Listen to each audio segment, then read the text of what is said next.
가족분들이 네. 구급공무원 됐을 때는 되게 좋아하셨을 것 같은데. 아 진짜 좋아했죠. 너무 좋아하면서 막 진짜 지인 만날 때마다 아니 걔가 공무원이 됐잖아.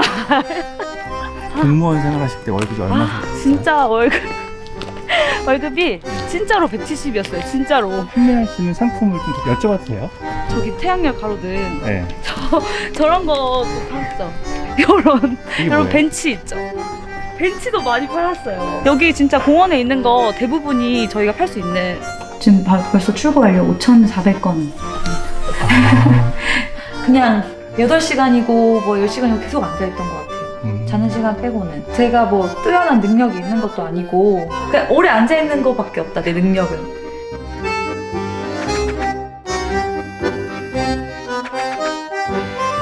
간단하게 자기소개 한번 네. 온라인으로 물건을 팔고 돈을 벌고 있는 이지영이라고 합니다.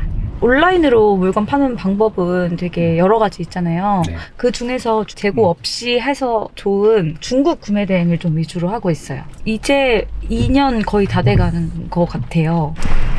그래도 이제 주중에 이렇게 낮에 나와서 이렇게 노는 게 너무 좋은 것 같아요. 옛날에는 항상 주 5일 6시 퇴근하고 깜깜한 것만 보는데 이제 밝은 걸 볼 수 있잖아요. 주말 말고도. 그전에는 어떤 일 하셨는데요? 그 전에는 저 공무원이었어요. 원래는. 아, 공무원이요? 네, 저는 9급 공무원이었고 네. 5년 동안 했는데 승진을 한 번도 못했어요. 8급은 되고 퇴사할 줄 알았는데. 퇴사한 이유를 여쭤봐도 돼요? 아, 퇴사한 이유는 정말 일어나! 퇴사한 이유는 제가 사실 엄청 여러 가지겠지만 진짜 딱 그거 같아요. 돈을 많이 벌고 싶은데 공무원이나 직장인으로는 답이 없다라고 생각을 한 거죠. 일은 안 힘든데 내 마음이 너무 힘든 거예요. 나한테 너무 안 맞는 옷을 5년 동안 오래 입고 있었던 것 같다. 이런 생각이 너무 많이 들었고 네. 뭐 매출이 났으니까 퇴사할 생각이 든 것 같아요. 매출이 안 났다면 제가 못했을 텐데. 그럼 어느 정도 성과가 나와서 퇴사를 하신 거예요? 아, 네, 맞아요. 6개월 정도를 같이 했던 것 같아요. 이제 직장 다니면서 네. 6개월째 딱 월 순이익 1,000만 원을 찍고서 그냥 갑자기 마음을 먹어버렸어요. 나 퇴직한다. 판매하시는 상품을 좀 여쭤봐도 돼요?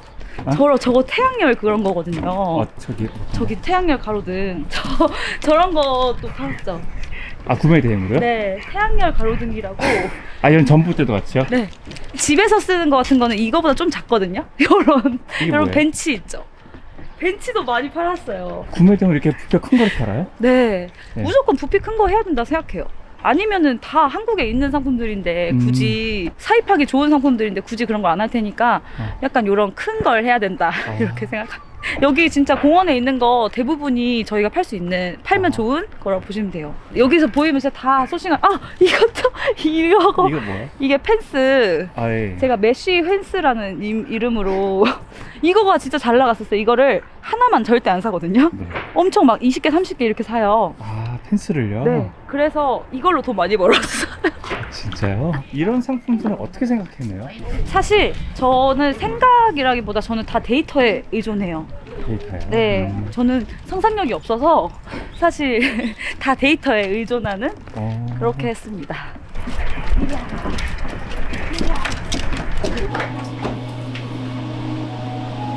혹시 이 차도 구매 대행을 하면서 사신 차예요? 맞아요. 한 월천이 4-5개월은 나오고서 살 생각을 했었습니다. 저는 평생 제가 외제차를 탈 거라고 생각을 못 했거든요. 이걸 한번 뽑고 나보니까 물론 중고차지만 사보고 나니까 이게 되게 사람이 뭔가 달라지는 건 있어요. 내가 이거 못 탈 건 아니구나. 그래서 이게 사치라고 보지는 않거든요. 하나씩 또 높은 단계 것들을 해가면은 그 위에 단계를 위해서 더 노력하게 되고 더 성공하고 싶다 이런 게 또 강하게 타오르는 것 같아요. 아까 순이익이 1,000만 원 정도가 나왔다고 하셨잖아요. 네. 실례가 안 된다면 현재 매출하고 현재 순이익을 좀 여쭤봐도 돼요? 지금은 4월 거는 4-5천 정도일 것 같고요. 네. 그리고 순이익은 한 1,600 정도 나올 것 같아요. 이번 달 예상. 저번 달이 그랬기 때문에 저번 달이랑 비슷하지 않을까 하고 있습니다. 반품. 제가 말도 안 했는데 반품을 보내버려요 그냥. 여기도 반품과 샘플 상품들도 막 돼 있고 왜 이렇게 잘 쳐다봐? 지금 보고 계신 거는 뭐예요?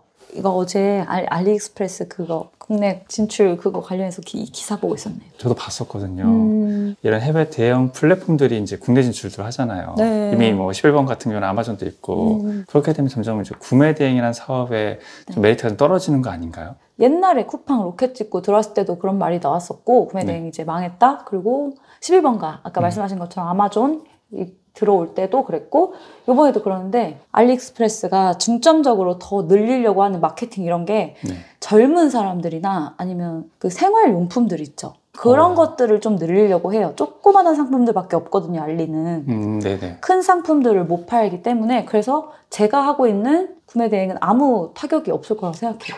여기는 제가 팔고 있는 상품이 거의 없거든요. 이런 여러 가지 이슈에 흔들려서 안 하는 사람들이 많아져서 오히려 저는 더 좋을 거라고 생각해요. 판매하는 상품을 데이터를 기반으로 소싱한다고 하셨잖아요. 네. 데이터 보는 프로그램 여러 가지 있지만 이 아이템 스카우트도 있고 셀링하니 이런 사이트들도 있고 뭐 저 같은 경우는 이 셀링하니를 위주로 쓰는데 키워드 분석 말고 카테고리로 저는 검색을 해요. 아까 저희가 가구 같은 거 많이 한다 했잖아요. 네. 그리고 아웃도어 아까 야외 가구 이렇게 하면 이제 차트가 나오는데 엑셀로 다운을 받아서 거기서 이제 사람들이 뭘 많이 찾는데 근데 파는 사람이 많이 없는 거를 찾는 게 우선 기본이에요. 상품수 대비 검색량이 많은 거는 경쟁률이 좀 작다는 거거든요. 그래서 경쟁률이 작은 거로 위주로 보기도 하고 근데 저희가 수요가 너무 많은데 들어가면 직구 상품은 그 사입 상품, 국내 상품한테 져버려요. 무조건 지죠. 경쟁을 하면. 그래서 경쟁이 작은 데를 들어가야 돼서 검색량도 작은 데를 들어가야 된다. 그렇게 해서 내가 팔 수 있을 것 같은 키워드를 찾는 거예요. 만약에 단독주택 대문이 이제 키워드가 좋다고 하면 단독주택 대문을 누가 사요? 저 진짜 팔았어요. 그냥 큰 게 좋다고 생각을 하고 그 다음에 카테고리 정한 다음에 상품명에 들어갈 키워드 정하고 그걸 검색을 해봐서 그 다음에 상품을 골라요. 뭐 이런 게 팔리고 있구나. 이러면 그럼 나도 비슷한 거 팔아볼까? 이게 또 그림으로 찾는 그런 거거든요. 네. 그림으로 찾아서 타고 들어가서 여기서 이제 막 고르는 거죠. 어떤 걸 소싱할까? 저기서 이미지 서칭을 자동 연동이 되네요. 타오바오랑. 네, 맞아요. 이 이미지 비슷한 걸 찾아줘. 그래서 이렇게 다 찾으면 들어와서 여기서 소싱을 하시거나. 아무래도 이제 해외 구매 대행은 이미지를 갖고 와서 내 몰에다 올리는 거잖아요. 그로 인해서 생기는 뭐 지재권의 문제는 없어요? 지재권 많죠. 문제 많은데 저는 물건을 한 번씩 다 확인하고 올려요. 이게 지재권에 걸리는 제품인지 아닌지를 확인을 하고 그리고 브랜드만 안 넣으면 사실 되거든요. 그래서 저는 진짜 문제가 됐던 경우가 없어요. 메일은 많이 오거든요. 메일을 제가 좀 보여드리면 뭐 지식재산권 침해 신고서가 접수됐습니다. 뭐 이런 식으로 오고 대부분이 그냥 상품을 내리면 문제없이 넘어가는 경우가 진짜 95% 정도인 것 같아요. 저는 거의 저한테는 100%였고 근데 진짜 유튜브 같은데 간혹 일어나는 그런 것들이 좀 크게 부각이 돼서 그런 것 같고 그리고 대량 등록 그런 걸 할 때 더 문제가 많이 나는 것 같긴 해요. 그거는 제가 다 하나하나 확인을 못하니까. 네.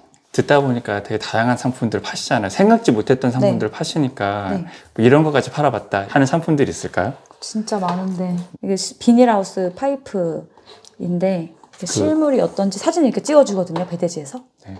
이게 지금 배대지에서 찍어서 보내준 거예요? 네, 배대지에서 찍어서 보내준 건데 타오바오 판매자한테 포장 좀 잘해달라 하는데 이렇게 보내요 맨날. 그래서 여기 배대지에서 다시 포장을 해서 나가던지 이런 식으로 합니다. 제가 진짜 초반에 돈 많이 벌었던 게 요 헨스들이거든요. 네, 아까 말씀하셨던 헨스. 네네네. 이거 그때 너무 좋았는데 이게 대량 주문 들어오면 너무 좋거든요. 이거는 대부분이 대량 주문을 하세요. 뭐 몇 미터를 주문하고 싶다 막 이래요. 그럼 제가 진짜 초반에는 열심히 막 계산해갖고 이게 몇 미터라서 이걸 몇 개 해야 되고 기둥은 중간에 몇 개 해야 되고 막 계산해서 줬었어요. 그래서 그게 만약에 주문으로 이루어지면 엄청 짜릿한. 이 한 건으로 최대 매출이 얼마까지 났었어요? 한 건으로 진짜 거의 한 150만 원 막 이 정도 벌었던 것 같아요. 마진으로만? 네, 마진으로. 이것도 있고, 정자도 있고. 정자. 정자. 진짜 큰데 다 쪼개서 오니까 생각보다 배송이 수월했어요. 요런. 공사장에서 쓰는, 그 공사장에서 발판 이렇게 가서 이제 막 뭐 하잖아요. 이게 원가가 8,900이에요. 8,900 위안이면 150만 원 뭐 이 정도인데 이걸 여러 개를 팔아가지고 한 회사에다가 네, 요런 그러니까 총 하니까 900만 원 이렇게 되고 그래서 한 200만 원 남았던. 아무래도 이런 상품들을 판매하는 판매자가 적기 때문에 네. 약간 틈새 맞아요. 시장을 공략하신 맞아요. 거네요. 네. 솔직히 진짜로 하실 수 있는 분이 많이 없다고 생각을 해서 아직까지 가능한 것 같아요. 아, 이것도 완전 사업 배포가 좀 있어야 할 수 있네요. 이제 사업 배포도 아니고 진짜 무식하게 진짜 무식하게 한 것 같아요.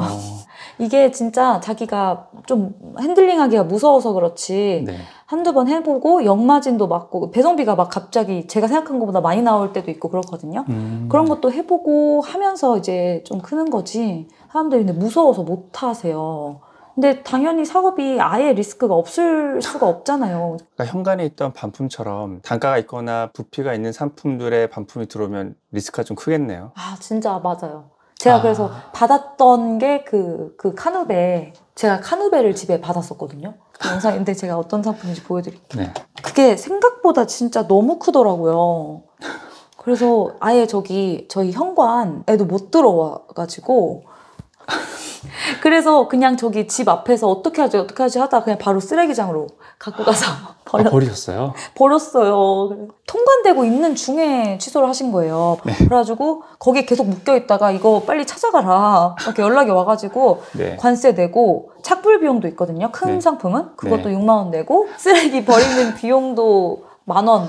그래서 반품 불가라고 분명히 말했는데 그분이 그냥 반품 신청을 했고 그걸 그냥 받아주는 사이트들이 있어요. 쿠팡 같은 데는. 그래가지고 어쩔 수 없이 판매자가 그거는 비용으로 손해로 안고 가야죠. 근데 이거보다 훨씬 많이 벌면 되니까 상관없습니다. 이것도 사실 노리스크라고 하지만 정말 네. 아무 리스크가 없는 사업이 어디 있겠어요. 네. 어느 정도는 손해를 볼 각오를 하고 그리고 더 많이 벌면 되지라는 생각으로 하면 될 것 같아요. 이게 쿨한 척하지만 이게 사실 그 반품 들어오면 진짜 완전 멘붕이거든요. 그 변기도 한 9개를 팔았는데 반이 파손이 된 거예요. 한국 와서. 변기요? 네, 그것도 며칠을 막 골머리 썼고 그러니까 비싼 것들이 반품이 들어오면 네. 굉장히 머리가 아프죠. 근데 그럼 반품률이 얼마나 돼요? 그래도 5% 정도? 그렇게 생각하면 될 것 같아요. 근데 진짜 비싼 거를 반품받으면 너무 괴롭지만 네. 그걸로 돈을 많이 버는 거기 때문에 네. 그럼 10%까지도 괜찮다 이렇게 생각을 합니다. 그럼 배송 기간이 보통 얼마나 걸려요?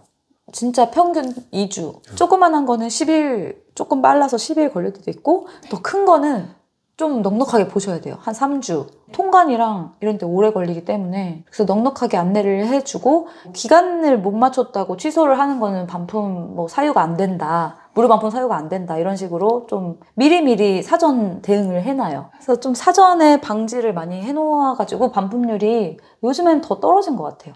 아, 그럼 대표님은 이 사업을 시작하실 때 그럼 얼마를 갖고 시작하셨어요? 저는 진짜 통장에 한 200만 원 있었나? 이게 매출이 갑자기 확 올라오다 보니까 계속 늘어나는 거예요. 카드 빚이. 근데 그걸 못 내가지고 네. 막 계속 주변에 엄마 잠만 얼마 좀, 언니 얼마 좀, 뭐 친구야 얼마 좀 이렇게 해서 막 메꾸다가 좀 안정이 되는 게 좀 걸려요. 그래서 그 자금 같은 경우에 자금이 좀 오래 걸리기 때문에 정산이라는 게 아니고 요즘에 막 선정산이나 이런 시스템도 많기 때문에 그런 거 이용하면 괜찮을 것 같고 저도 했다. 200으로도 했다. 어떻게 하면 다 된다. 전반적으로 얘기를 들었을 때는 이제 마진율이 좀 높은 편인 것 같은데 평균 마진율은 몇 프로가 될까요? 마진율이 생각보다 높아요. 이게 저는 40% 목표로 두고 하는데 이제 각종 막 수수료나 할인율 뭐 이런 거 빠지고 이러면 한 35%, 좀 적을 땐 30% 정도 평균 한 달 총 다 평균 내보면 그렇게 나와요. 30에서 35%. 이렇게 마진이 높은 이유가 뭘까요? 왜냐면 이게 가격 경쟁이 아니기 때문이에요. 저희가 하는 거는. 만약에 예를 들어서 유럽이나 뭐 미국 구매대행 같은 거면 브랜드 있는 상품, 만약 나이키를 판다 하면 9만 원짜리 시중에 다 팔려있는 나이키 신발을 15만 원에 못 팔아요. 그런데 저희는 어떻게 가치를 주느냐에 따라서 올릴 수가 있기 때문에 저희는 40% 정도는 해야지 만약에 CS 큰 거 이런 거 고생하고도 남는 금액이 어느 정도 돼야지 하지 그런 것도 있고 가격 경쟁이 아니기 때문이에요, 저희는. 네. 아무래도 이제 남들이 쉽게 취급할 수 있는 물건들이 아니다 보니까 맞아요. 팔았을 때 좀 마진이 높은 이유도 그런 거겠네요. 네. 대표님께서 아까 매출이 보통 평균적으로 4,000에서 4,500 정도가 나온다고 하셨잖아요. 아무래도 이제 5월 달이 종합소득세 신고의 달이잖아요. 네네. 혹시 세금은 좀 어떻게 관리를 하고 있어요? 세무사님을 써가지고 매달 기장료도 납부를 하고 기장료를 얼마 내고 있어요? 11만 원. 이거를 33,000원에 해결할 수 있는 방법이 있거든요. 아, 진짜요? 쌤이라고 네. 세금 신고 알고리즘 어플이거든요. 오, 그런 게 있어요? 네. 간편 인증으로 카카오톡이나 네이버로 인증하게 되면 네. 아, 카카오톡으로 인증을, 요새 그렇게 다 되니까. 맞아요. 공인인증서 없이도 할 수 있더라고요. 인증을 하면 홈택스랑 연동이 되거든요. 우와, 너무 편하겠다. 홈택스랑 연동되면 자료를 자동으로 수집을 해봐요. 오. 그래서 무료로 종합소득세 계산을 할 수가 있는데 네. 들으면 여기서 이제 간단하게 기본 정보 입력하시고 부양가족 확인하고 사업장 정보 확인하고 이제 총수입 나오고 너무 자세히 보시죠. 잘 못 봤어요. 여기서 이제 현금 영수증, 사업자 카드 확인하고 그럼 납부할 금액이 나와요. 납부할 금액을 무료로 조회를 한 다음에 쌤에서 이용요금 33,000원 결제하면 바로 신고까지 할 수 있어요. 와, 너무 싸다. 네. 이거는 이제 33,000원이 매달 납부하는 금액이 아니라 한 번만 납부하면 되는 금액이라서 진짜요? 네. 그래서 부가세 신고할 때라든가 종합소득세 신고할 때 조금 더 저렴하고 빠르게 할 수 있죠. 세무사에다 맡기지 않고 이렇게 버튼 몇 번만 누르면 바로 할 수가 있어요. 구글 스토어에서 현재 100만 이상 다운로드 받았고 평점 4.8로 많은 자영업자분들이 사용하고 계세요. 그래서 이번 5월 종합소득세 신고 때 한번 사용해 보시면 좋을 것 같긴 해요. 진짜 써야겠다. 어떡해요, 세무사님들은? 앞으로의 좀 목표가 좀 어떻게 되실지. 저는 사실 완전 그 MBTI 혹시 아시겠지만 저는 P예요. P 완전 계획 없는 형이거든요. 솔직히 막 몇 달 뒤에 몇 년 뒤에를 막 정해놓고 가지는 않는데 뭘 할지는 항상 몰라요. 어떤 기회가 저한테 올지도 모르고 그래서 그냥 그때마다 잘 해낼 거예요. 만약에 어떤 기회가 들어왔을 때 잘 잡는 연습을 할 거고 그래서 뭐가 되겠다는 없어요. 그냥 근데 솔직히 그런 건 있어요. 좀 좋은 영향력을 주고 싶은 느낌은 있어요. 좀 할 수 있다라고 다 말을 해주고 싶어요.